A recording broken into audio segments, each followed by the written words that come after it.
महीने का कितना कमा लेते हो? जी 25,000। क्या? सिर्फ 25,000? मॉम, बुरा मत मानना बहन जी, लेकिन आज के जमाने में 25,000 में होता ही क्या है? पता नहीं तुम्हारा घर कैसे चलता होगा। 20,000 रुपए महीना तो हमारा नौकर राजू ही कमा लेता है, वो भी 2-4 घरों में काम करके। बेटा इसके अलावा और कोई पार्ट टाइम जॉब करते हो क्या? जी नहीं भाई साहब, मेरा बेटा पार्ट टाइम जॉब तो नहीं करता, लेकिन मेरी बेटी मन्नत ट्यूशन पढ़ाती है और घर चलाने में मेरे बेटे की मदद करती है। वो सब तो ठीक है, घर तो खुद का है या किराए पर ही रहते हो? जी अभी तो हम किराए के घर में ही रहते हैं, क्योंकि वो क्या? What is this? शादी के बाद मैं किराए के घर में रहूंगी? नहीं नहीं, ऐसी कोई बात नहीं है। मैं कोशिश कर रहा हूँ कि बहुत जल्द हम खुद का घर ले लेंगे। अच्छा बेटा, कोई बात नहीं। बेटा तुझे भी लड़की से कुछ पूछना है तो पूछ ले। वैसे आप क्या करते हो? मैं कुछ नहीं करती। पापा के रहते मुझे कभी कोई जॉब करने की जरूरत ही नहीं पड़ी, लेकिन शादी के बाद मैं अपनी लाइफ एंजॉय करना चाहती हूँ। मेरी बेटी का छोड़ो, तुम ये बताओ तुम क्या काम करते हो? वो मैं कार कंपनी के शोरूम में सेल्समैन हूँ। क्या? तुम एक मामूली से सेल्समैन हो, लेकिन ऑफिस तो कार से जाते होगे ना?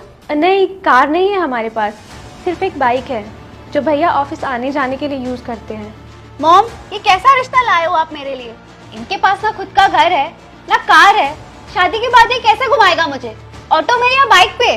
सुनिए, ये क्या फटीचरों वाला घर लेके आए मेरी बेटी के लिए? तुमने तो कहा था मेरी बेटी राज करेगी, इनके तो खुद के ठिकाने नहीं है, तो ये मेरी बेटी को क्या सुखी रखेंगे? ये क्या तरीका है घर आए हुए मेहमानों से बात करने का? चुप रहो बिल्कुल। अरे क्या चुप रहूं, इन्हें जितनी इज्जत देनी थी उतनी दे चुके हम। इससे तो अच्छा वर्मा जी का बेटा है, उसके पास गाड़ी है, बंगला है, वेल सेटल्ड है। हमारी बेटी वहाँ राज करेगी। बस कीजिए आंटी जी, आप कितनी देर से हमारी बेइज्जती किए जा रही हैं? हम चुप है इसका मतलब ये नहीं कि आप हमारी शराफत का फायदा उठाए। आंटी जी अगर आप बुरा ना माने तो क्या आप मुझे बता सकते हैं अंकल जी को खुद का घर खरीदने में कितना वक्त लगा? बेटा 20 साल लग गए। सुनो, तुम्हारे पापा को ये घर लेने में पूरे 20 साल लग गए और तुम एक 25-26 साल के लड़के से एक्सपेक्ट करती हो कि वो तुरंत ही घर ले ले? मेरा भाई जॉब करके पूरे घर की जिम्मेदारी उठाता है। क्या आप बता सकती हो आपकी बेटी कितना कमाती है? अपनी बेटी के लिए घर चाहिए, गाड़ी चाहिए, आप अपनी बेटी के लिए लड़का देख रहे हो या फिर कोई मॉल का ऑफर?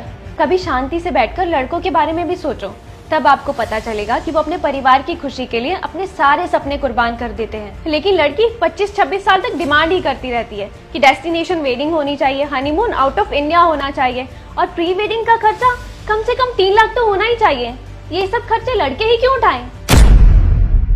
आंटी जी, कार तो मेरा भाई आज नहीं तो कल ले ही लेगा, लेकिन क्या आपकी बेटी इस काबिल है कि वो अपने पति से एक छोटा सा टीवी लेते हुए भी ये कह सके कि आधी पेमेंट मैं कर देती हूँ?